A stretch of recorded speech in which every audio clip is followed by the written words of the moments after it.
जगावा बहिनी खुशियाँ मनावा गे मैं झूमना जगावा बहिनी खुशियाँ मनावा गे मैं यीशु राजा पैदा हुआ यीशु राजा पैदा हुआ जन्मदिन मनावा गे मैं यीशु राजा पैदा हुआ जन्मदिन मनावा गे मैं यीशु राजा पैदा हुआ।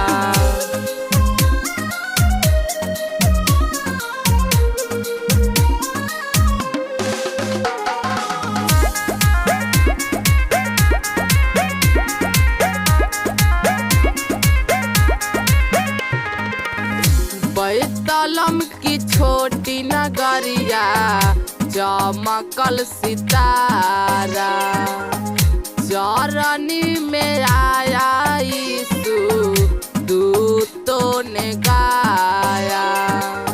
एक दीदी सुना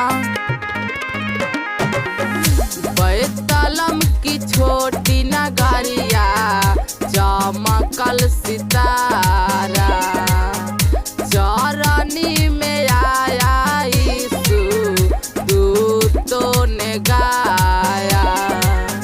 ठंडी वाला दिनवा रहे गौशाला घरवा गे मैं ठंडी वाला दिनवा रहे गौशाला घरवा गे मैं यीशु राजा पैदा हुआ यीशु राजा पैदा हुआ जन्मदिन मनावा गे मैं यीशु राजा पैदा हुआ जन्मदिन मनावा गे मैं यीशु राजा पैदा हुआ।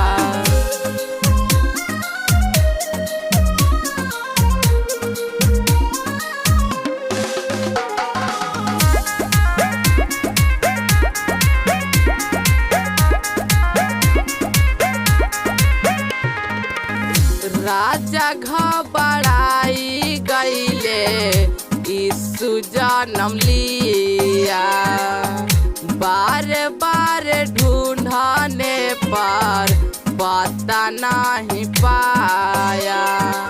एक दीदी सुना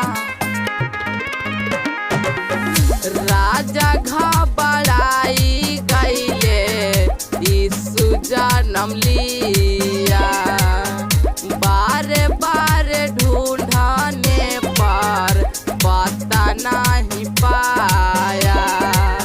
स्वर्ग के छोड़ अइलन धरती नगरिया गे मैं स्वर्ग के छोड़ अइलन धरती नगरिया गे मैं यीशु राजा पैदा हुआ